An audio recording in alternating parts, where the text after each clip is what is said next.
September 23rd, 2025. Well, I want to talk mostly here, get into the issue of the looming government shutdown. But before I get that, I would like to comment about the subject of the last video. A little update is that ABC has decided to put Jimmy Kimmel back on the air effective the evening of Tuesday. And as the latest report is Sinclair stations will not be carrying it, however. So we have not heard about Nexstar, and those were the two that were originally kind of led to this, him being temporarily suspended or indefinitely suspended. Well, he's back, and I guess it will be back, but the Sinclair is not going to cover it, as I understand, and we don't know about Nexstar. So we'll try to keep people informed. I'll continue to discuss this. So, but on the issue of the government shutdown, which is the main topic here for the opening, is that the Democrats apparently, of course, the Republicans simply passed a very simple continuing resolution until I think it was sometime in November, so to have more time to negotiate the budget as these things usually go, to prevent one of these, shutdowns that occur from time to time. Theoretically, where the liberal media will try to say it's the Republicans' fault that it happened. And the Democrats, apparently their version, which didn't pass, and the Senate was basically one that, as I understand, had all sorts of killer provisions in it, including restoring health care benefits for illegal aliens and a bunch of things like that. And of course, so that was completely unacceptable to the Republicans and Trump, and runs totally counter to his policies. And so it looks to me like at the moment we are heading toward a shutdown, unless something breaks in the next week. That would be taking effect about a week from now, from the airing of this video. So we'll have to see where that goes. But I think the idea that this is in any way the Republicans' fault is kind of crazy. If they're willing to simply continue funding at the current levels while we, try and negotiate a deal, then they're the immediate cause of the shutdown. I know this whole thing is becoming a bit of a, bogus issue, because most of the government won't shut down. For example, Social Security checks and veterans benefit checks and SSI benefits, Medicare, Medicaid, all this stuff will continue during this time, as well as what's considered essential government employees like law enforcement and so forth, certain staffs. In fact, it gets to me the question of who actually defines exactly who is essential and who isn't. It would certainly, in this environment with Trump reducing the federal workforce, it wouldn't be very good to be declared to be, non-essential. So at any rate, so that's kind of the way that's going, and we'll have to be expecting a normal nonsense about this and see how it plays out. If you like these videos, please give me a like, subscribe, click the bell for notifications, and you can also follow me on Rumble, because I post there as well. Also, Trump has now signed an executive order declaring Antifa to be a terrorist organization or something to that effect, which will allow the law enforcement to step up their investigations of these radical left-wing groups and their means of finance. I think some focus is also on the possibility of any foreign finance for them. That would be really important. If that's the case, I think you'd have a much better opportunity to pursue legal measures in that event. However, I would point out that since this is sort of a loosely organized set of local groups, sort of like various resistance movements that you've seen, and and foreign wars and so forth. It doesn't have, as I understand, a central organization, a national headquarters, or the kind of structure which is easily subjected to legal investigation that other things might have had. And so certainly certain notorious right-wing groups in the past have been more structured like that. So it'll be interesting to see, exactly what he'll be able to do with this. But it would be good to see if we can at least put some intimidation into the financiers of these things and maybe reduce their prevalence. But the problem is, is it simply somebody uses the term Antifa, or what you have to do to really fall under this whole situation. But know that historically, there's been a tremendous amount of investigation of so-called right wing groups. I wouldn't even say conservatives, but we go back into the whole thing of like the groups from January the 6th, for example.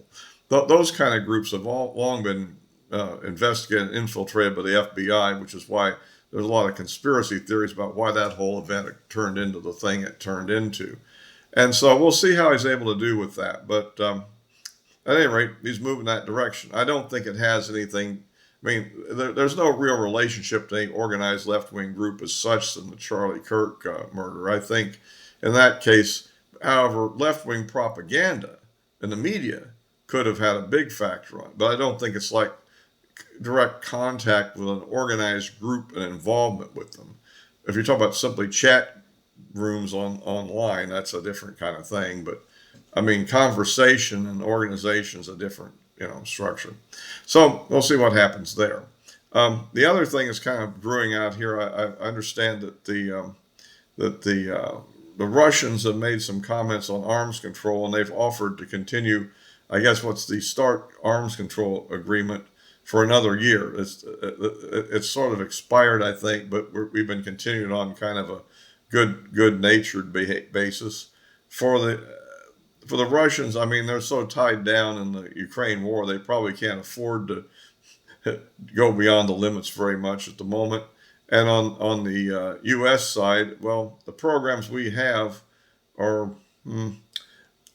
moving along so slowly that we'll probably be a few years away from being able to do much. I mean, our declining number of stockpiles of Minuteman III missiles, because you use them in tests periodically to show their reliability, is there. And of course, on the other hand, you have the new Sentinel system has had some delays and cost overruns, so that's going to take a while. I guess we could, deploy more warheads on our existing missiles. We certainly have that opportunity. And that might be an area where we might have a little bit more flexibility than the Russians would have, given that they have a limited number of very heavy missiles that are probably already warheaded up about as much as you'd want. And the rest of them are, but they might be able to do some of that too at the margins. I know the U.S. Nuclear inventory, the stuff that's not deployed operationally, a lot of it are simply the warheads we've stockpiled that we've reduced from the Trident and Minuteman systems and put them into storage against contingencies. So for the moment, I think that both sides will continue with that. The other thing that kind of is in play there, though, is sort of a discussion of the intermediate missiles, which which they're sort of threatening to deploy, the so-called Rezhnik missile, which I'm not sure exactly how that's going to play out. It's a conventional weapon. I'm still having my doubts it's very cost effective. However, as a intermediate range nuclear system, which could carry up to 6 warheads, it's similar, to what back when they had their so-called SS-20 missiles, which had 3 warheads. That's a definite possibility, but they're probably not ready to deploy it yet. I suspect it's still in development, and I'm not sure it's gone through its full test procedures. There was some discussion that they put air zone blockade over their test site so that you won't fly planes in that area, which might suggest they're about to launch a missile test of some type. So we'll see what that is. But at any rate, we haven't got the official U.S. reaction to that yet. I suspect we'll go along with that for the moment because of the reasons I just stated. So anyhow, and of course, the other issue that's still going on, I know that the Turkish president is in country and is going to be meeting with Trump. Of course, Turkey buys about 8%, I think, of Russian oil. So that's a discussion. The European Union has indicated they're going to quit buying liquefied natural gas, I guess, from Russia, but that's going to be effective in the beginning of 2027, over a year, about 15 months away. So at any rate, I think that Trump has found his out to putting these gigantic sanctions on, which, again, I've said it before, I don't think he wants to, because if he does, he'll lose the revenue from his tariffs from these from countries like China and India, and so forth, which I think he wants that money to pay for his big beautiful bill. So at any rate, so that's kind of the way that's playing out. And of course, the other issue where the Russians flew three MiG-37 planes allegedly armed with Kimmel missiles, or may have had, or could have been armed with Kimmel missiles. I don't know if they were actually carrying the missiles over Estonia, and that's got the NATO all spun up again. And obviously that was a violation of airspace. I guess they left before the scrambled NATO planes could get there and engage them. And that this, this is annoying behavior. But this is real. I've argued previously that the 19 or however the number of light reconnaissance drones that flew into Poland might have been a false flag by Ukraine, and I still think it's most likely. This was directed, I think, really against Germany, because from the location they were flying, a Kimmel missile could probably go all the way into Germany. So I guess this is one of these psychological Cold War type provocation things. So anyhow, that's kind of the way things are going on that. Otherwise, the Ukraine war rages on as usual. I see that the Ukrainians are waging a counterattack against the forces that Russia has north of Potrovsk.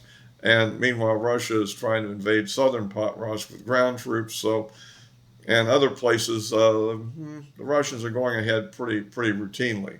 The thing is that since the Ukrainians are so outnumbered, whenever they launch a big counterattack in one area, then Russia simply launches their own new attack in some other area.